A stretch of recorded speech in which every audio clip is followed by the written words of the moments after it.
Fala aí, pessoal, tudo bom? Como é que vocês estão? Pessoal, sejam todos muito bem-vindos a mais um episódio do João Mendes Entrevista. Esse espaço que a gente conversa com gente interessante, gente que viveu o que você está vivendo agora.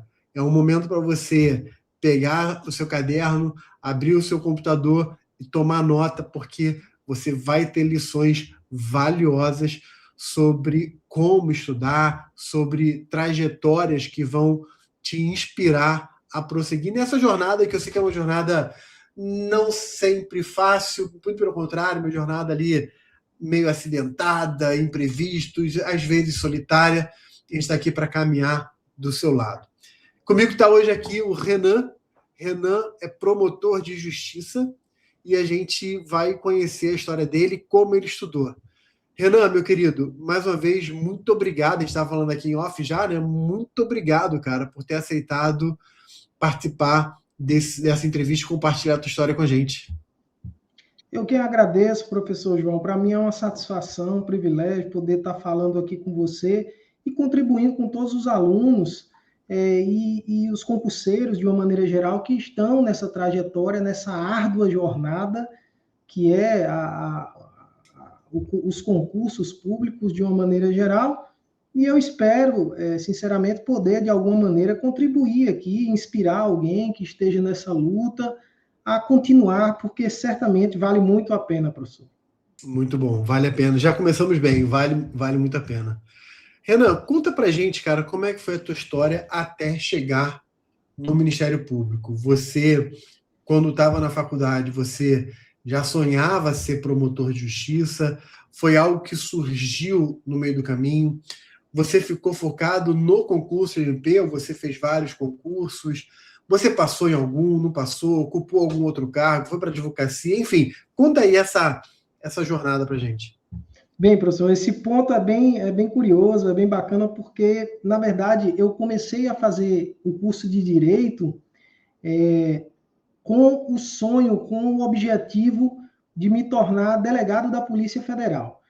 A Polícia Federal era um objetivo, um norte que eu perseguia em razão, inclusive, de meu falecido pai ter sido agente da Polícia Federal. Então, o curso de Direito já teve como objetivo, né, trilhar, facilitar a realização desse sonho. E durante a graduação, durante o curso de Direito, eu fui prestando diversos concursos, fui fazendo diversas provas, desde a área de estágio até os concursos de nível médio, e tive diversas reprovações e outras aprovações também. Aliás, esse é um ponto que eu reputo extremamente importante, professor João, porque nessa jornada de concursos públicos, é muito comum as pessoas que são reprovadas em alguma prova se deprimirem, ficarem muito abatidas em razão daquele resultado, mas com a maturidade nos estudos para concurso público, a gente percebe o quão importante a reprovação é, o quão ela nos ensina, o quão elas são fundamentais para nos dar esse suporte emocional, essa consciência e, acima de tudo, eu passei a enxergá-las como uma espécie de diagnóstico, como um feedback do que era que eu precisaria melhorar. E assim fui trilhando, fiz diversos concursos, diversas provas, como mencionei, muitas reprovações. Uma das boas lembranças que eu tenho, professor João, inclusive aqui atrás de mim, numa dessas gavetas aqui, eu guardo como lembrança as provas dos concursos que fiz, mas essa lembrança que eu guardo é com uma finalidade. Eu sempre tive como norte, como valor, que eu prezo muito a humildade. Nunca perder a humildade, por mais alto que você possa chegar. E essas provas, elas, de certa forma, me mantinham com os pés no chão, me mantinham sempre com a humildade, porque quando eu as olho hoje em dia, eu percebo que a grande maioria eu fui reprovado. Então, deve ter ali cerca de 50 provas guardadas. Claro, tem aprovações ali também, mas certamente a maior parte é de provas que fui reprovado, né? E então isso Isso eu acho que é muito importante para os alunos, para as pessoas que estão também nessa jornada, porque é muito comum essas pessoas ficarem envergonhadas quando não conseguem um resultado positivo, mas a partir do momento que elas alcançam essa maturidade que eu mencionei anteriormente, elas nem vergonha mais sentem, porque elas entendem perfeitamente que aquilo faz parte da trajetória e que, na verdade, elas começam a enxergar até mesmo numa perspectiva positiva. Ainda vou falar aqui, professor, sobre os cargos que eu galguei antes de chegar ao Ministério Público, mas esse ponto é extremamente importante. Eu nunca mais me esqueço, né, de uma dessas reprovações que tive, e alguém que não compreendia dessa forma que eu estou falando, na normalidade, na importância das reprovações, de certa forma, desdenhando de um resultado desse meu que não tenha sido positivo, que eu tenha reprovado, né? E eu já com essa concepção de que ela não entendia, na verdade, o que eu já tinha alcançado na maturidade dos concursos. Certa feita, valorando, pensando sobre isso que estamos conversando aqui, professor, eu fui para um evento esportivo, que não tinha nada a ver com concurso. Na verdade, mais ou menos nada a ver, porque muito a gente consegue extrair ali da competição e da postura, várias questões que são aplicáveis. Mas eu fui assistir uma competição esportiva de arte marcial, de jiu-jitsu. Né? Fui assistir apenas como espectador e comecei a avaliar, professor, o comportamento do que vencia e o comportamento do que perdia a luta, avaliando o que cada um fazia logo após ocorrer a luta. E eu percebi que é muito comum o perdedor, digamos assim, entre aspas aqui, se é que me entende essa aspas, o perdedor ir para o seu lugar, sentar, se isolar e ficar refletindo. E o vencedor, ele comemorar e sair pulando e abraçar as pessoas e dali seguir o fluxo. Então, eu comecei a perceber que aquele ditado que diz que a derrota ensina mais do que a vitória, ela tem uma razão de ser, é porque quem perde vai refletir o motivo pelo qual lhe fez perder, enquanto que comumente o que vence não quer nem pensar mais em nada, quer apenas celebrar, comemorar, quando na verdade deveria fazer o mesmo que o perdedor, entre aspas, avaliar, refletir e diagnosticar o que foi bom e o que pode mudar. Mas voltando aqui para eu não perder o fio da meada, antes de chegar ao Ministério Público, eu passei por diversos cargos em razão desses concursos que fui fazendo desde o nível médio, né? Então, minha primeira aprovação foi para, atualmente, a nomenclatura é policial penal do Estado da Paraíba. Na minha época, ainda era agente penitenciário, haja vista, né, a alteração do artigo 144 da Constituição, passando a incluí-los expressamente como polícias penais federal e estadual. Então, eu inicialmente ingressei no serviço público, ainda estava na graduação. Isso foi muito importante para mim, porque apesar de não ser a carreira fim que eu queria, mas foi um suporte, foi um subsídio que eu tive para poder continuar fazendo os cursos, pagando as viagens que a gente precisa fazer para prestar as provas. Então, foi realmente fundamental na minha carreira, como concurseiro. Esse é outro ponto também. Eu sempre me considerei, quem está em concurso público, como uma profissão. Eu enxergo dessa forma, porque uma profissão, nós que somos profissionais, nós temos diversas obrigações que são absolutamente aplicáveis para aqueles que estão se preparando para concursos públicos. Então, tem dia que eu não estou muito bem para trabalhar, mas eu sou obrigado, eu preciso ir lá fazer audiência, eu preciso interpor um recurso. Então, mas eu não dava por mim, eu estaria descansando, por exemplo. No concurso também vai acontecer isso, vai ter dia que você não vai estar tão bem, mas você precisa se enxergar como um profissional, então você vai mesmo sem vontade, né? E isso faz toda a diferença. Posteriormente, eu continuei nessa saga dos concursos já como agente penitenciário, ainda na graduação. Passei em alguns outros concursos que preferi não assumir, porque era, por exemplo, eu passei para papiloscopista da Polícia Civil no estado da Paraíba. Eu fiz o curso de formação, fui nomeado, mas não tomei posse porque preferi permanecer onde estava, porque sabia onde queria chegar, e pensei que aquela troca de 6 por meia dúzia naquele momento não seria positiva para os meus objetivos. E aí continuei, consegui, logrei êxito em ser aprovado para analista do Ministério Público da União, tendo sido nomeado, designado para o Ministério Público Federal, num dos ramos do MPU, e fiquei no MP Federal como analista durante 3 anos e meio. 3 anos e meio e pronto. Foi a partir daí, nesse momento, eu já conciliava os estudos para delegado de polícia, estadual e federal, mas mais o delegado federal, que era o meu objetivo assim que ingressei, inclusive, na graduação. Mas quando ingressei no Ministério Público Federal foi quando... Então, eu nunca, antes da graduação, tinha pensado em Ministério Público. O meu foco era aquele, como mencionei, a Polícia Federal, o meu pai era da instituição, meu falecido pai, então fui sempre galgando ali a Polícia Federal, e nesse meio termo estudando para delegado de polícia, saiu o concurso do MPU, eu estava estudando muito para delegado de polícia, consegui fazer adaptações. Sobre adaptações, é um ponto que eu acho extremamente interessante sobre métodos de estudo, mas talvez eu deixe mais para frente, quando a gente for conversar metodologia, métodos de estudo, eu falo sobre essa adaptação, que é um dos nortes, um dos vetores que eu penso seja extremamente importante.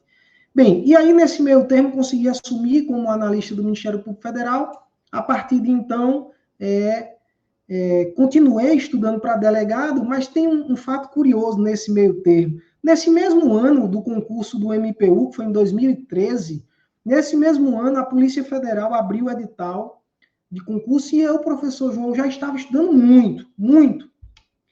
Talvez tenha sido aí um dos ensinamentos da humildade que eu mencionei. Não que eu tenha sido soberbo, jamais, longe de mim. Eu realmente tenho repulsa à prepotência.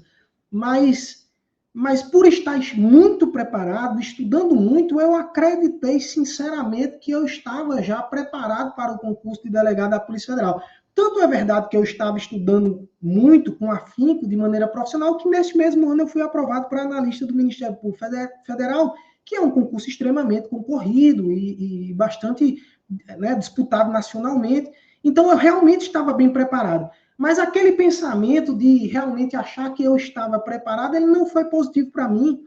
No concurso especificamente de delegado federal, em 2013, mesmo ano, muito próximo uma prova da outra, e eu fui reprovado, professor, no concurso de delegado federal. E eu me recordo que quando saiu o gabarito, no outro dia, foi inevitável, escorreu uma lágrima. Essa cena também me marcou bastante, porque eu nunca mais esqueço. E às vezes eu pergunto, também já ministrei aulas para concursos públicos, e às vezes eu pergunto para os alunos se eles já estudaram chorando. Eu já estudei chorando, né?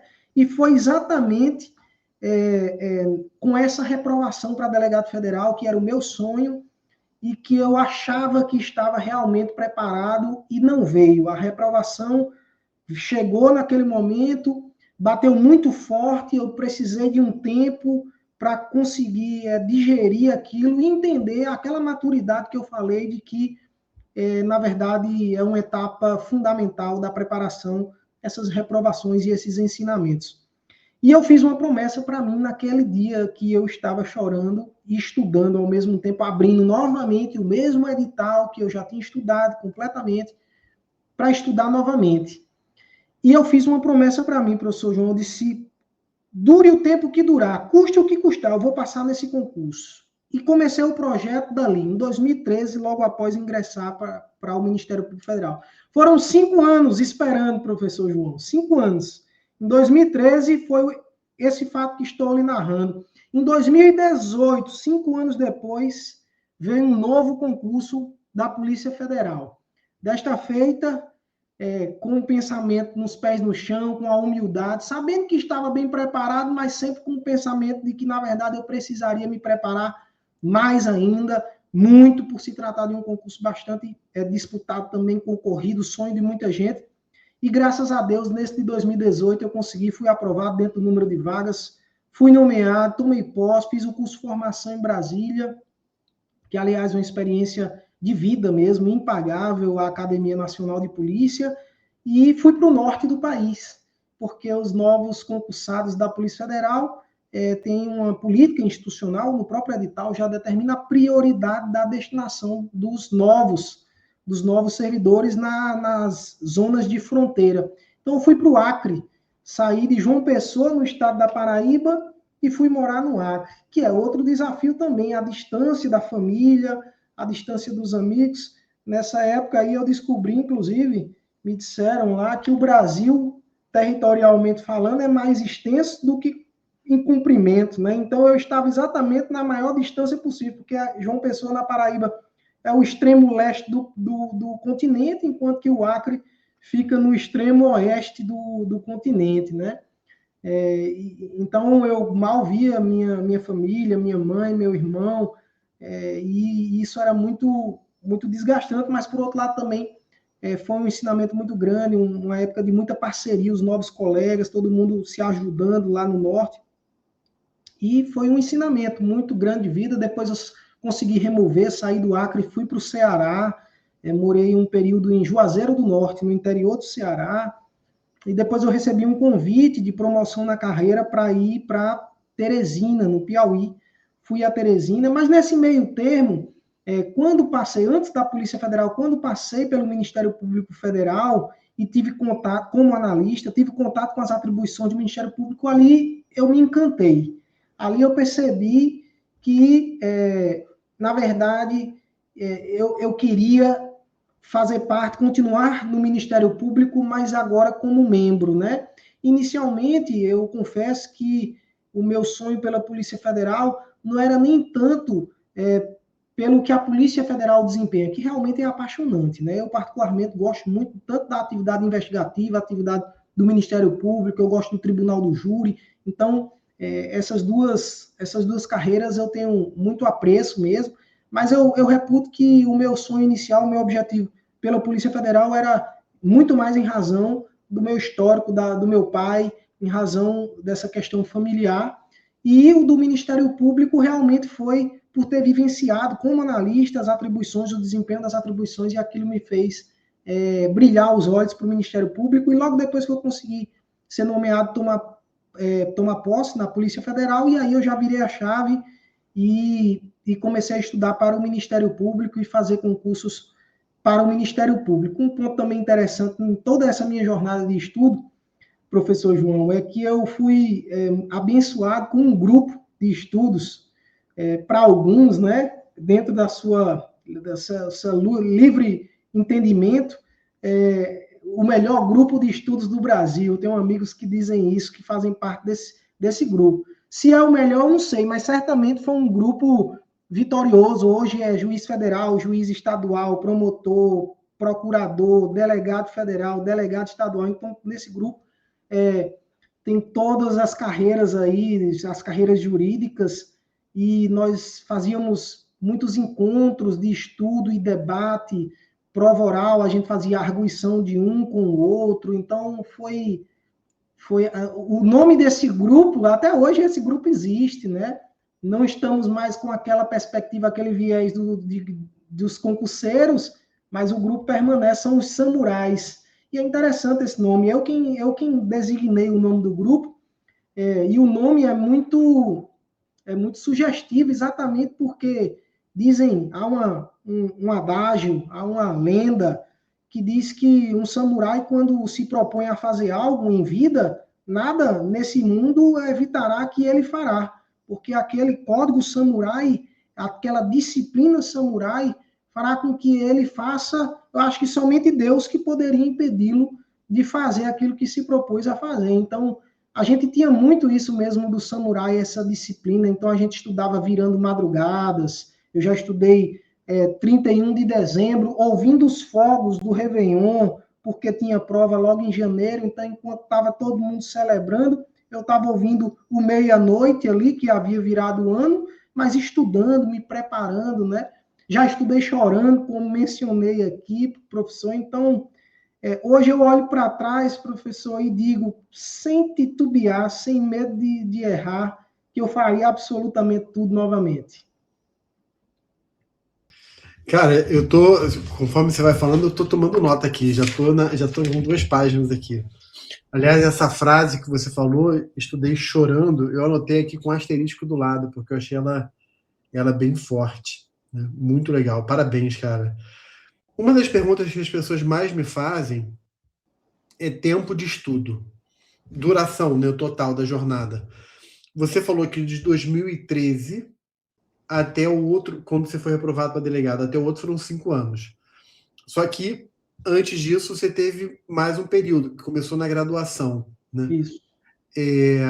Tirando o período da graduação que você passou ali para agente penitenciário, né, hoje Polícia Penal, da graduação até o cargo de analista, foi quanto tempo? Bem, eu me formei em dezembro de 2011 e o concurso de analista foi em 2013, né? Como eu mencionei, meados de 2013, mais ou menos em junho, por ali. Muito embora eu só tenha sido nomeado no Ministério Público Federal muito tempo depois, é até outra história. Essa também, me parece que comigo sempre foi mais difícil. Eu acho que era algum teste divino, né? Só pode ser, porque, veja só, essa do Ministério Público Federal, o concurso, o prazo de validade do concurso era 2 anos por mais 2, né? Prorrogável por mais 2, 2 por mais 2. E já faltava apenas, assim, 3 meses para a validade expirar já da prorrogação, os 4 anos ao total, né? E eu estava. O meu concurso, que foi o 7º concurso unificado em 2013, foi o último concurso do MPU regionalizado. Depois desse, todos os concursos são nacionais. Você concorre a 2 listas, né? Você pode concorrer nacionalmente e regionalmente. No meu não existia isso. O de 2013 foi o último que você só podia concorrer para o Ceará, para o Rio de Janeiro, para São Paulo, para a Paraíba. Você precisava escolher. E eu coloquei o meu estado para a Paraíba. Que naturalmente, em comparação a outros estados, é um estado que nomeava muito menos. E isso, em razão disso, a nota de corte ela sobe bastante, porque você precisava ficar entre os cabeças para ter chance real de ser nomeado. E assim consegui. Fiquei numa posição que eu poderia sonhar. Não seria fácil, mas eu poderia sonhar. Nem tudo estava perdido. Ocorre que, nessa época, o concurso do MPU, né, na carreira do MPU, na verdade, previa um gancho em que o servidor que ingressava no concurso, que era nomeado e tomava posse, ele só poderia participar de concursos de remoção depois de 3 anos, depois da estabilidade. Passou o estágio probatório, adquiriu a estabilidade, ele poderia concorrer à remoção. Ok, o problema é que muita gente judicializava e o que é que isso terminava acarretando, que foi o que aconteceu comigo. Pessoal, eu não sabia desse segredo, digamos assim, né? Eu fiz sem saber porque eu queria ficar na Paraíba mesmo. Mas quem sabia disso que vou falar agora, mesmo sendo de São Paulo, Brasília, Paraíba, ele colocava lá para o norte, para Rondônia, para Roraima, para o Acre, porque a concorrência era bem menor em comparação a esses outros estados mais disputados, e naturalmente a nota de corte era bem mais baixa do que, por exemplo, para passar para o Ceará. Você precisaria, para passar no Ceará, de uma nota de corte muito maior. Isso terminava que o candidato, vou dar um exemplo, ficava com uma nota 70, ele já tinha sido nomeado no Acre, e aquele outro que tirou 90, no Ceará ou na Paraíba, ainda não foi nomeado. Durante o período, o que acontecia? Aquele que entrou lá no Acre, antes só poderia concorrer na remoção depois dos 3 anos, mas ele judicializava e a justiça dava para ele tomar a vaga que abriu na Paraíba. Ao invés de eu ser nomeado, ele saía lá do Acre e já voltava e tomava essa vaga aqui. Isso aconteceu comigo. Faltando 2 meses para finalizar já o prazo total de validade. E eu me achei injustiçado com aquilo. Fiz até um depoimento num grupo em que já havia pessoas da gestão do Ministério Público da União de Brasília. Claro, um depoimento educado, sem atacar ninguém, mas demonstrando a minha resignação. Um órgão que preza pela justiça estava permitindo algo que era injusto na essência. E aquilo me deixou muito chateado e eu canalizei a minha chateação para estudar para outra carreira, focar ainda mais para delegado. Nesse meio termo, eu fui aprovado para delegado em Pernambuco, né? Delegado da Polícia Civil de Pernambuco. Fiz um curso de formação, tudo, mas não quis prosseguir no concurso, por quê? No apagar das luzes, faltando uma semana na validade, saiu minha nomeação. Então, eu fui o último nomeado. Depois que fui nomeado para analista do MPF, acabou a validade do concurso, fecha as cortinas, agora só o próximo concurso. Então, realmente foi uma peculiaridade. Quando eu cheguei na procuradoria para tomar minha posse, o pessoal disse: olha, a gente conhecia sua história aqui, que você tinha perdido sua vaga em razão de um rapaz que veio removido. A gente estava tudo aqui muito consternado, torcendo para você e tudo. Graças a Deus deu certo, né? No final, aos 49 do segundo tempo, consegui, aí eu abandonei o concurso de delegado da Polícia Civil de Pernambuco e permaneci no meu estado, no Ministério Público Federal. Enfim, com relação a tempo de estudo, eu vou pegar esse gancho aqui, professor, porque eu anotei aqui também tempo de estudo, porque tem duas coisas que eu quero falar sobre isso. Tempo de estudo, né? O primeiro ponto é numa perspectiva, serão duas perspectivas distintas. A primeira perspectiva de tempo de estudo que eu quero falar é a seguinte: particularmente, eu me considero um concurseiro que demorou muito na visão de algumas pessoas.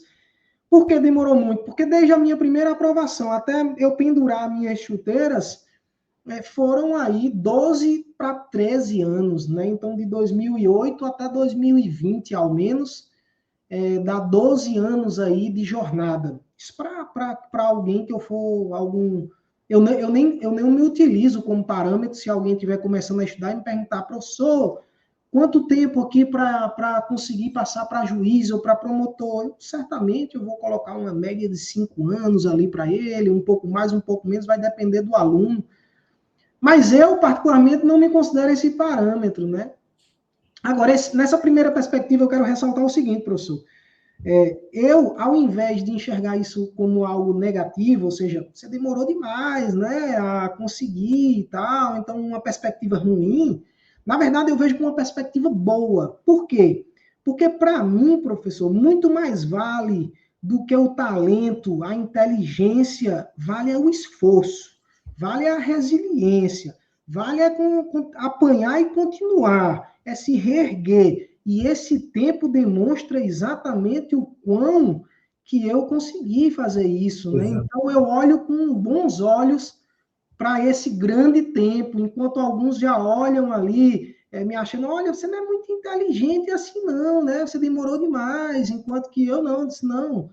No que eu penso que seja a característica que deve ser mais valorizada, eu consegui ali suportar todo esse tempo. Então, essa é a primeira perspectiva do tempo de estudo que eu queria falar aqui. A segunda perspectiva de tempo de estudo, essa também é bem interessante, eu já ministrei também aulas em cursos preparatórios para concurso público, e era muito comum os alunos dizerem assim, perguntarem assim para mim: professor, quanto tempo, quantas horas líquidas, né? Os mais novos chegou com essa quantas horas líquidas você estudava, quantas horas, né? E essa é uma perspectiva interessante, porque eu nunca fui muito fã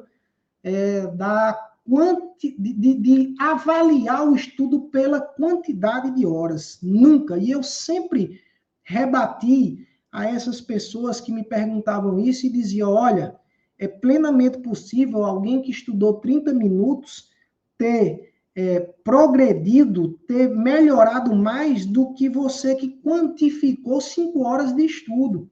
Por quê? Porque pegar um relógio, pegar um cronômetro, começar a marcar aqui, por exemplo, e ligar uma videoaula e depois ver que se passaram 3 horas, não afere, não mede de fato que foram 3 horas que você estudou. Por quê? Porque pode ser que eu esteja prestando atenção ou não, pode ser que eu esteja anotando ou não, pode ser que eu esteja me enganando, deixando apenas o cronômetro girar, contar o tempo e não estou fazendo nada, né? Enquanto que outro que ficou 30 minutos não teve nenhum tipo de distração. Então, o que é que eu quero dizer com isso? Eu sempre tive a perspectiva, professor, que muito mais vale a qualidade do estudo do que a quantidade do estudo. Então, eu nunca me apeguei você estuda quantas horas por dia? E certa vez, eu brincando com um desses meus amigos do grupo que falei, hoje ele é juiz na Bahia, no TJ da Bahia, e ele era assim, numa determinada característica muito diversa da minha. Ele era muito metódico, muito organizado. Ele quem organizava, inclusive, tudo do grupo, de fazer tabelas, de porcentagem de erros, de o que é que a gente precisa avançar no edital, enquanto que eu fui mais ali, gostava da liberdade, mais da filosofia, do debate, do pensamento crítico. Então eu levava uma caneta lá para o grupo, enquanto ele chegava já todo organizado. Né?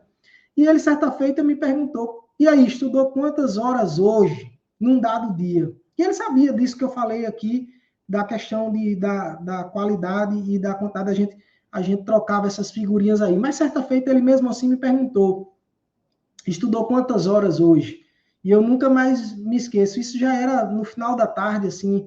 Então, sei lá, eu vou chutar mais ou menos, já deveria ter estudado umas 6 horas ali durante a manhã e a tarde, né? 3 horas pela manhã, 3 horas da tarde. Mas eu não sei porque eu realmente não marcava. Mas quando ele me fez aquela pergunta, eu disse, não, hoje eu preciso estudar mais, hoje eu só estudei 2 horas. E ele começou a rir porque ele sabia que não era uma verdade, né? Ele sabia que era uma inverdade, e eu brinquei com ele e disse, Eduardo, eu roubo para menos, que é para me enganar, e me cobrar que eu preciso fazer mais, que eu preciso estudar mais. Então, eu sempre internalizava, meu Deus, eu só estudei 2 horas hoje, eu tenho que estudar, muito embora tenha passado a manhã e a tarde estudando em determinado dia, e eu gostava de brincar assim com ele, né? Mas eram essas duas perspectivas que eu queria tratar aqui sobre o tempo de estudo, professor. A primeira, essa questão de que eu valorizo mais a resiliência mesmo, aquele que suporta, e a segunda, que eu reputo muito mais importante, a qualidade do estudo do que a quantidade, o mero quantitativo. Eu acho importante o que você falou. Eu faço a pergunta do tempo de estudo, porque é uma pergunta que todo mundo faz, ou quase todo mundo faz. Né? Tanto o tempo de aprovação até o tempo diário de estudo. Né? E eu gosto de fazer pergunta para complementar o seguinte. Renan, eu já tenho aqui mais de 100, nesse momento já são mais de 110 entrevistas gravadas e disponibilizadas no YouTube. São, então, assim, horas e horas de conversas com aprovados e, enfim, muita informação. Eu já fiz uma planilha, eu até preciso atualizá-la, mas até o momento que eu tinha atualizado, já tinha ali algumas dezenas, em que eu botava o tempo de estudo para calcular uma média. E o interessante, Renan, é que eu já vi gente que foi aprovada em um ano, ou melhor, que disse que foi aprovada em um ano, e gente que levou 10 anos, 12 anos. Né? E aí você coloca na média, a média que eu achei foi entre 5 anos e meio e 6 anos e meio. Né? Agora, quando você olha, e as pessoas têm essa tendência, olha apenas pelo número, elas ignoram a realidade por trás do número. Então, por exemplo, vou te dar um exemplo real. Eu já entrevistei aqui uma defensora pública. Ela foi em primeiro lugar no concurso da Defensoria Pública do Estado do Rio de Janeiro. E ela estudou um ano e foi aprovada em primeiro lugar. Pô, fantástico, né? A pessoa estuda um ano. A Defensoria Pública do Rio de Janeiro é um concurso extremamente difícil, né? É fantástico. Mas aí, pô, vamos ver a história dela. Ela fez o UERJ, não trabalhava, e ela estudava na UERJ. Ela foi uma média quase 10 lá, e ela estudava uma média de 7, 8 horas por dia na UERJ. Terminou a faculdade, começou a pandemia. E ela fala isso na entrevista, que ela não ficou psicologicamente bem na pandemia, ela surtou. Só que ela disse que ela pegou todo aquele surto dela e ela canalizou num desespero de estudo. Então ela estudava 12 horas por dia, fazia 1 hora de malhação e ia dormir. Né? Então quando ela diz que estudou 1 hora, estudou 1 ano, isso não é verdade. Porque, na verdade, ela acumulou 5 anos de faculdade em que ela estudou intensamente para depois mais 1 ano de de formação, depois de formada, né? Então, isso tem que ser levado em consideração. Pô, você tinha um foco de delegado, você fez concurso para agente penitenciário, depois você fez concurso de analista, foi passando no concurso de delegado da Civil, depois foi para Federal, né? E trabalhando, estudando. Então, a conclusão que a gente chega é, mais do que olhar para uma matemática do tipo, se eu estudar 4 horas líquidas por dia durante 3 anos eu vou ser aprovado, essa matemática não existe. Ela não existe. Então, é muito legal o que você está falando, vem muito ao encontro do que eu vejo na prática acontecendo, né? Eu já entrevistei gente aqui que estudava muitas horas, poucas horas, trabalhava, estudava no horário que dava, enfim, acordava de madrugada, não acordava de madrugada, estudava de noite. Não tem método certo, né? Tem o que se adapta para cada um. E aí, já que você levantou essa questão do tempo líquido versus qualidade, né, que o que importa mais é a qualidade versus tempo líquido, o que era um estudo de qualidade para você? Agora já entrando provavelmente em métodos, né? Como você estudou? Imagino que nesse período você, inclusive, tenha mudado de métodos, né? De repente, numa determinada época tal coisa funcionava, numa outra época outra coisa funcionava, enfim. Como é que foi, então, essa trajetória de método de estudo? Perfeito, professor João. Esse ponto também eu acho interessantíssimo, porque é muito comum na época que eu estava também dando aulas para concurso público, os alunos virem me perguntar assim, essa pergunta é clássica, até hoje eu acho que eu recebo no Instagram, professor, videoaula ou PDF? É muito comum esse tipo de pergunta, né?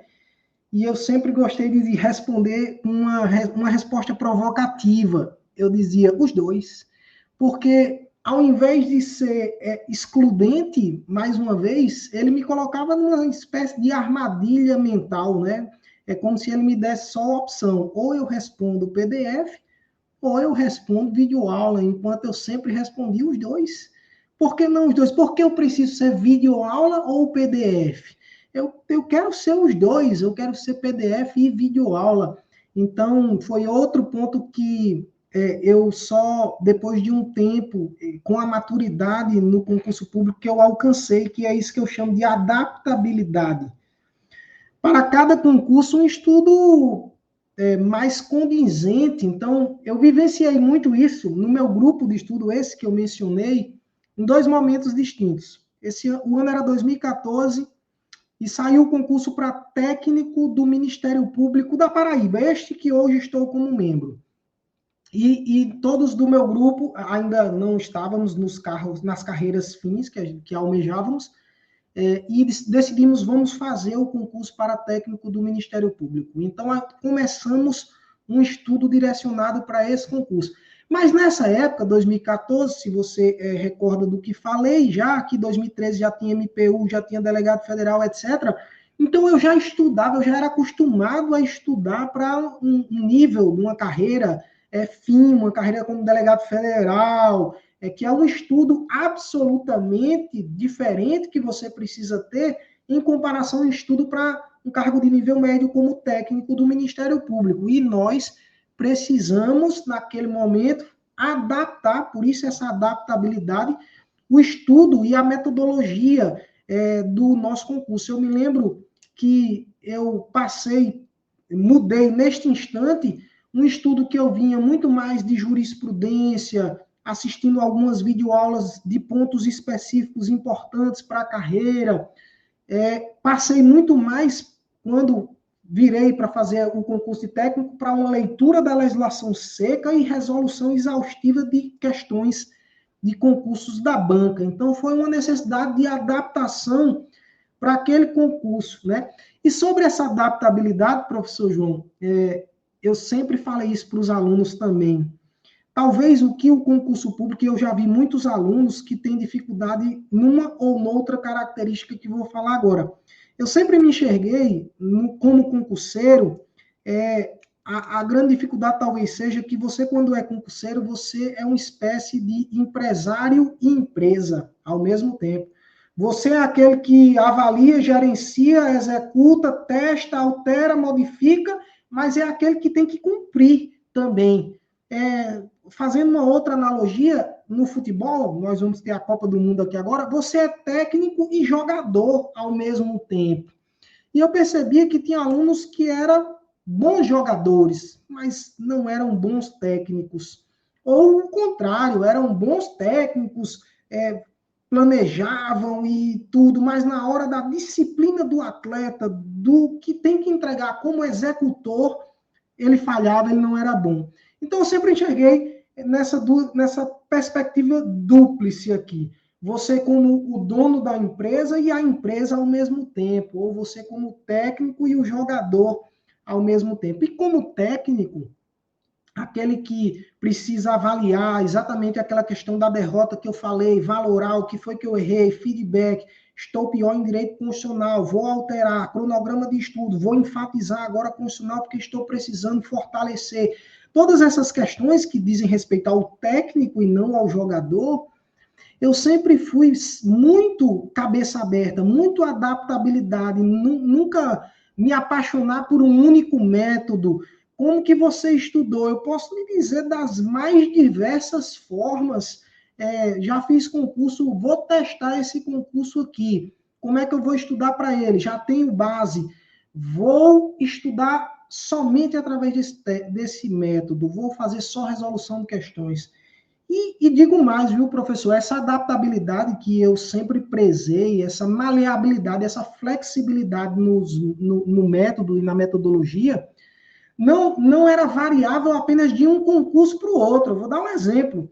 Eu fazia essa flexibilização dentro de uma mesma preparação. Então, o concurso de delegado federal, por exemplo, quando nem saiu o edital ainda, a minha metodologia era outra, mas quando estava numa reta final da prova, a minha metodologia mudava completamente. Por exemplo, certamente eu resolvia muito mais questões, simulados, cronometrando exatamente como seria o dia da prova, naquele período já de pré-prova. Falta o quê? Um mês para a prova. Então, um mês para a prova, vamos resolver questões da banca organizadora do concurso, e não só resolver questões aleatoriamente, assim, entrar numa plataforma dessas e começar a fazer as questões. Não, fazer o simulado aqui, com as mesmas questões, as mesmas disciplinas que vão ser cobradas na prova, cronometrado, vão ser 5 horas de prova, então vão ser 5 horas de simulado aqui, e se de preferência até no domingo, porque geralmente minha prova lá do concurso vai ser no domingo também.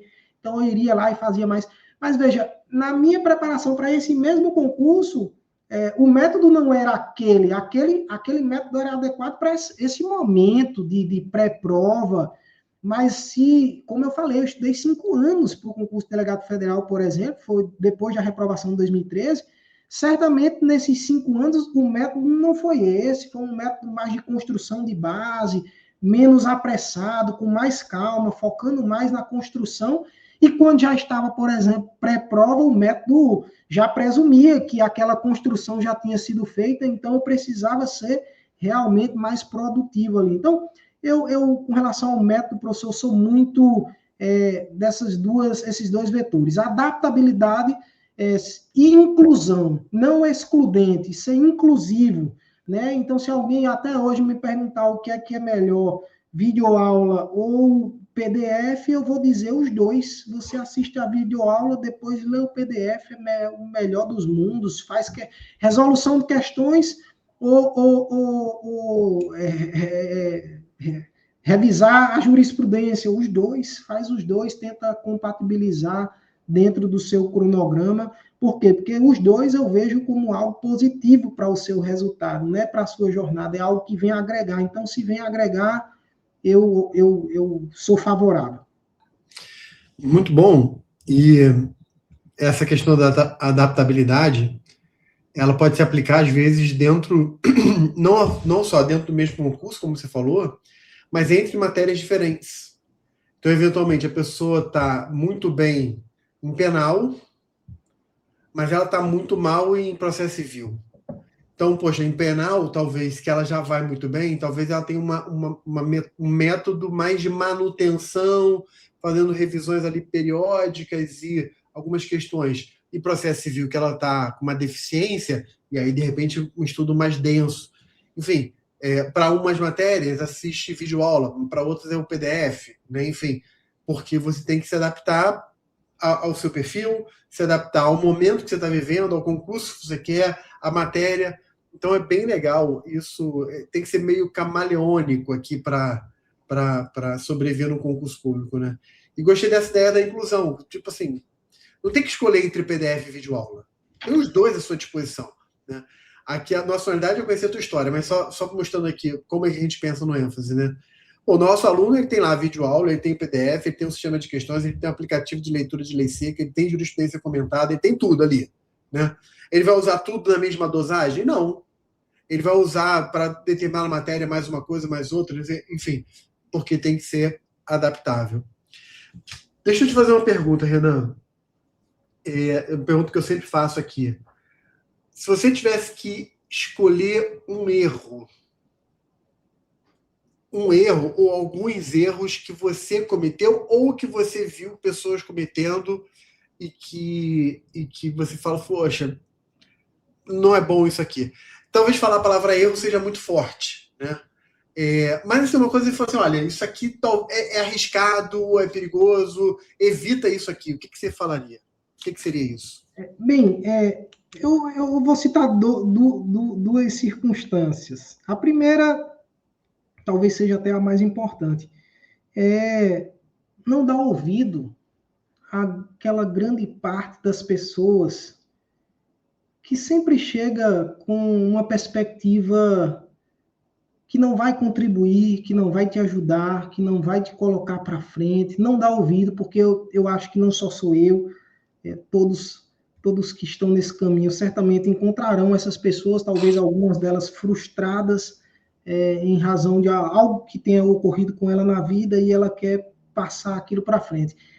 Com relação a essa primeira perspectiva, um momento me marcou muito. Aqui eu já estava aprovado como delegado federal e ainda estava nas etapas do concurso do Ministério Público. Ainda iria fazer a prova oral, e a prova oral nesse concurso, particularmente, foi o grande diferencial. Foi 80, uns quebradinhos por cento de reprovação nessa prova oral. Então, para mim, foi, acho que a prova oral mais terrível, né, que já tenha vivenciado, porque geralmente a prova oral é uma etapa mais tranquila ali, né? Aliás, esse teu concurso, então, você falando, eu lembrei aqui agora, ele ficou famoso no Brasil por causa disso.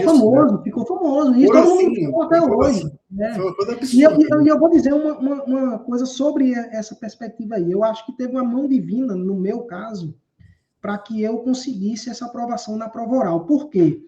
Porque eu tinha sido convocado para o curso de formação da Polícia Federal em Brasília, e quando o avião pousou em Brasília, quando eu cheguei no aeroporto, eu tive a notícia do Covid e que o curso de formação estaria suspenso naquele momento. Então, eu cheguei a Brasília e veja só como, por isso que eu disse que tem a mão divina, né?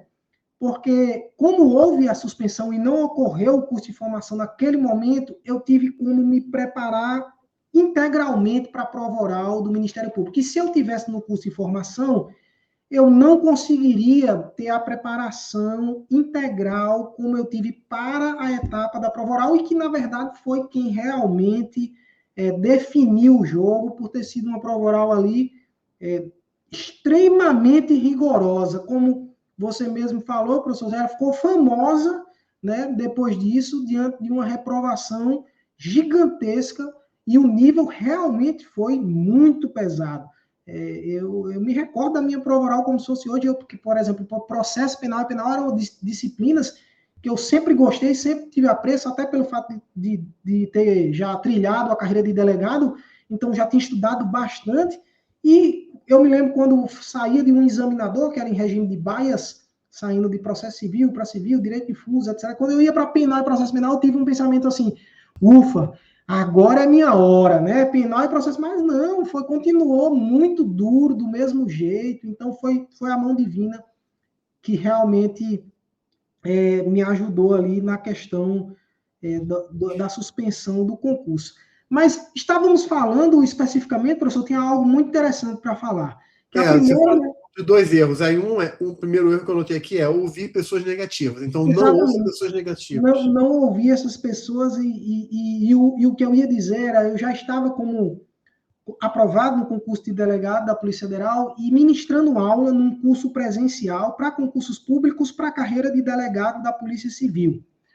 E eu percebi um aluno com esse perfil que eu estou dando de sugestão para quem está, não dá ouvido a essas pessoas que certamente vão chegar trazendo. E eu percebia que aquele aluno, ele era alguém que eu não sei se o prazer dele era estar tentando lhe incomodar ou lhe trazer uma perspectiva ruim ou difícil.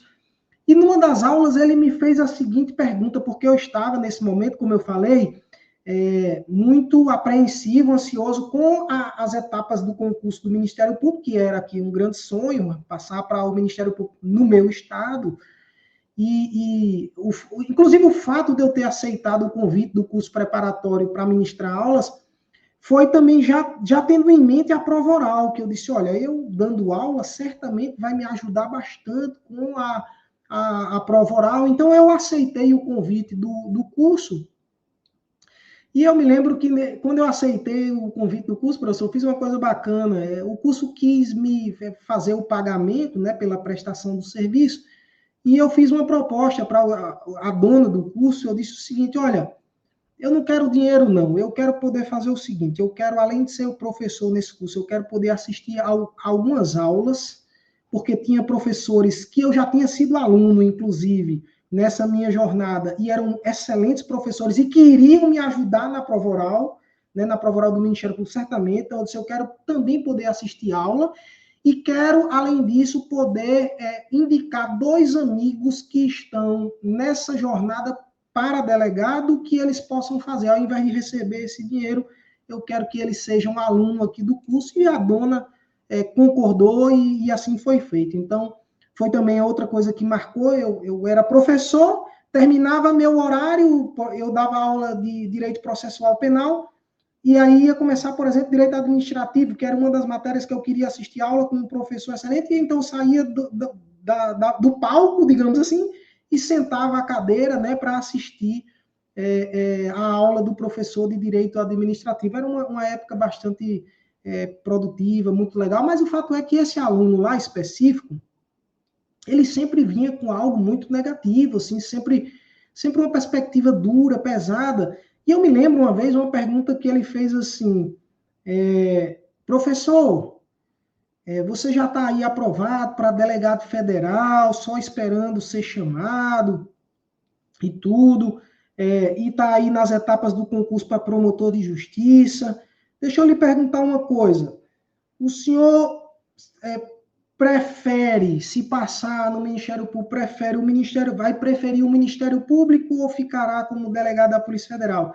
E eu respondi com a sinceridade, tanto é que foi assim que foi feito. Eu disse, olha, fulano, eu vou preferir o Ministério Público.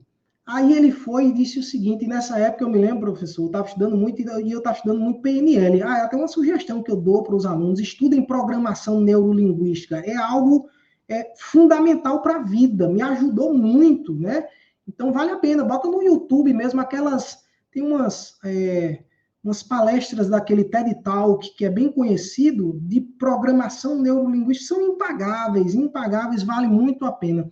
E eu estava estudando muito isso, vendo questões de PNL, e eu percebia que sempre o pensamento, o holofote da consciência daquele aluno estava no aspecto negativo, nunca no positivo. E eu, de uma maneira provocativa, quando ele fez essa pergunta, não nesse momento, eu respondi com sinceridade, eu disse, olha, fulano, se Deus me abençoar nesse concurso do Ministério Público, eu vou preferir ser promotor de justiça. E respondi com sinceridade, e na sequência ele me disse assim, mas se o senhor não passar, o senhor vai ser um delegado frustrado. E quando ele me disse aquilo, eu com conhecimento de programação neurolinguística, disse, olha como o problema é dele, ele sempre coloca o pensamento dele no ruim. Aí quando ele me disse isso, muito rapidamente, parecia um estralo assim, eu respondi para ele numa tréplica, dizendo, já imaginou se eu passar? Como uma forma de implicitamente dizer, olha, ao invés de pensar no negativo, eu prefiro pensar aqui e se der certo, né? Porque é melhor eu colocar a minha consciência, a minha perspectiva no positivo, ao invés do negativo, como toda hora você chega para falar comigo, sempre com esse peso aí. Então, o meu primeiro ponto aqui é não ouvir essas pessoas, não dar ouvido, se blindar espiritualmente. E talvez um erro, nem não sei se é um erro, professor. Na verdade, é uma dúvida que eu carrego comigo até hoje, porque eu vi muitas pessoas fazerem diferente e também ter dado certo. Então, eu não sei se chega a ser um erro, mas eu confesso que até hoje eu tenho uma dúvida. Será que não deveria ter feito isso? Que é o seguinte: eu não sei se teria sido melhor para mim já ter, logo após a graduação, mirado no cargo fim, e eu já vi muita gente fazer isso.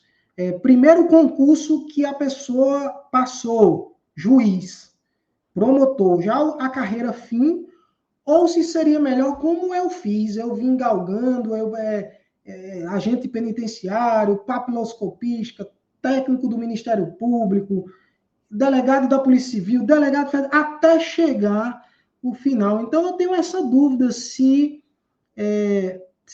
não teria sido. E essa minha dúvida talvez seja em razão desses 12 anos que eu mencionei aí, se não teria sido mais efetivo. Então, eu confesso que eu conheço os dois lados, tanto gente que fez a escadinha, quanto aqueles que fizeram já a carreira fim, já tinham o tempo de atividade jurídica porque advogavam e já passaram para o concurso da carreira jurídica que almejava. Então, talvez para mim seja, não vou dizer um erro, porque até hoje eu não sei se foi um erro, é uma dúvida que eu carrego nessa trajetória. E que dúvida, né? Eu tenho uma aula gravada, inclusive, sobre orientações iniciais, né, para quem começa. E uma das aulas, o tema é exatamente o seguinte: carreira fim ou carreira meio. Né? E aí essa aula está dentro de um conjunto de aulas que eu chamo de escolhas difíceis. Né? Quais são as escolhas difíceis que a pessoa vai ter que lidar no meio do caminho? Né? E aí eu vou gravando para cada escolha difícil um vídeo específico. Né? São vários vídeos, são 7 ou 8 vídeos. Ou seja, 7 ou 8 escolhas difíceis que a pessoa tem que fazer. E uma delas é exatamente essa. Né? E cara, que dúvida é essa, né? Eu acho que não tem. Por isso que eu achei legal o que você falou. Não é um erro, é uma dúvida, né? Eu acho que essa dúvida só pode ser respondida pela própria pessoa, né?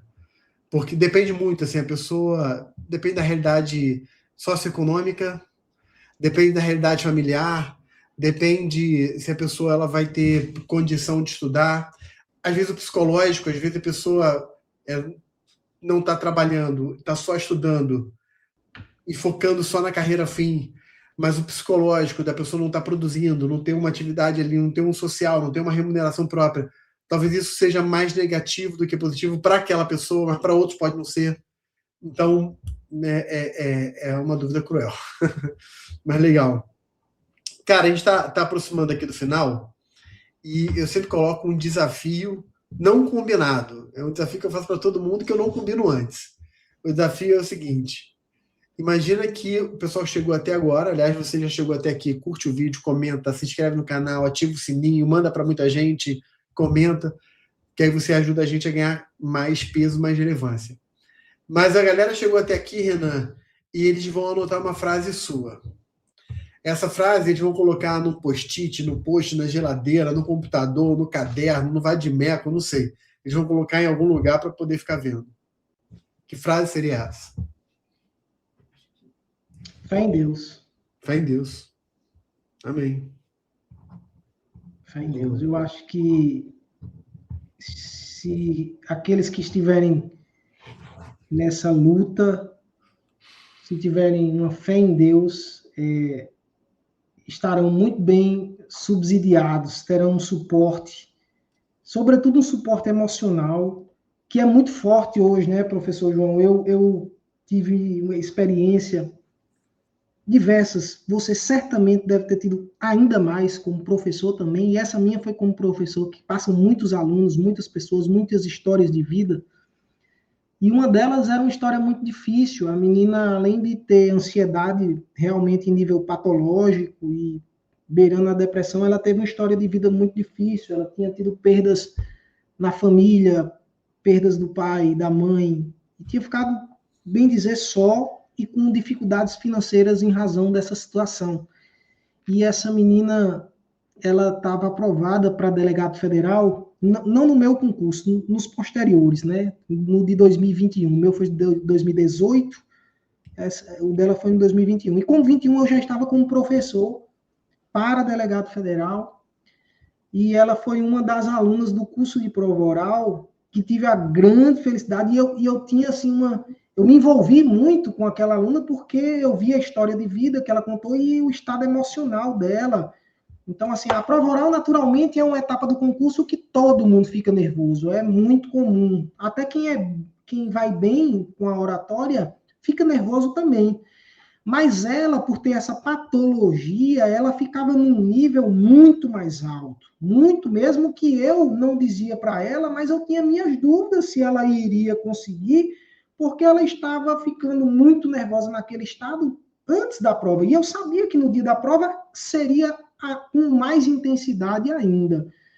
Então eu peguei como um desafio aquela menina e a fé em Deus foi realmente fundamental. Moral da história, hoje essa menina é delegada da Polícia Federal e ela inclusive assumiu a coordenação de uma delegacia lá no Amazonas. Ela foi para lá e assim foi muito bacana poder ter vivido isso, e eu vi que para ela, se não fosse a fé em Deus, eu tenho certeza que ela não teria conseguido, não. E ela teve uma fé muito grande para poder superar, porque não é fácil, né, professor? O caminho não vai ser só um mar de rosas, né? Virão ali grandes dificuldades, não só dificuldades de conteúdo, nossa, esse conteúdo é muito difícil de aprender, ou mesmo dificuldades da prova, mas dificuldades da vida mesmo, como essa menina que passou por perdas indescritíveis, né? E mesmo assim precisou continuar forte e lutando e conseguiu passar e mudou a sua vida, mudou o seu destino, a trajetória. Então, se eu puder dizer uma frase para os alunos, tenha fé em Deus e siga firme que você vai conseguir. Amém, cara, amém. Muito legal, muito bacana. Poxa, eu gostei aí de tudo. Renan, obrigado demais, cara. Obrigado parabéns, né, pela trajetória. Obrigado por compartilhar tanta coisa legal. Tenho certeza que quem chegou até aqui chegou com várias anotações boas, várias inspirações boas, adaptabilidade, inclusão, né, enfim, não ouvir pessoas negativas, e tudo que você falou, né, a frase que me marcou logo nisso, você falou assim, eu já estudei chorando, né, enfim, então fui fazendo as minhas anotações aqui. Cara, muito obrigado. Pessoal, não se esquece de comentar o vídeo, não se esquece de compartilhar, não se esquece de se inscrever, curtir, que é a forma como você tem para nos retribuir e nos impulsionar a continuar produzindo conteúdo cada vez com mais qualidade aqui para vocês. Renan, valeu, e vou deixar com você a saudação final para a nossa galera que está aqui assistindo. Bem, eu que agradeço, professor João, e espero que todos vocês que estejam nessa luta, que vocês perseverem, que vocês lutem e, acima de tudo, tenham um motivo inabalável. Esse era outro ponto que eu também sempre destaquei. Tenham sempre consigo um porquê, que nenhuma circunstância será maior do que esse seu porquê. Nenhuma dificuldade será maior do que esse seu objetivo. Por que você está lutando? Por quem que você está lutando? Então, se você tiver um motivo inabalável, certamente as dificuldades elas ficarão pequenas e você vai conseguir o seu objetivo em nome de Jesus. Sigam firme na trajetória, façam o curso ênfase, que é com certeza um curso extremamente qualificado, aí, muito indicado no mercado, é muito conhecido, não preciso aqui estar falando, todos vocês já devem conhecer. E como eu, na minha filosofia, eu não tenho dúvida, se me perguntassem, eu seria favorável, sim, que você fizesse o curso ênfase, porque, na minha perspectiva, ele vem agregar para você conseguir o seu objetivo. Então, fiquem com Deus, um abraço e tudo de bom para vocês. Sucesso! Valeu, gente. Valeu. Abraço.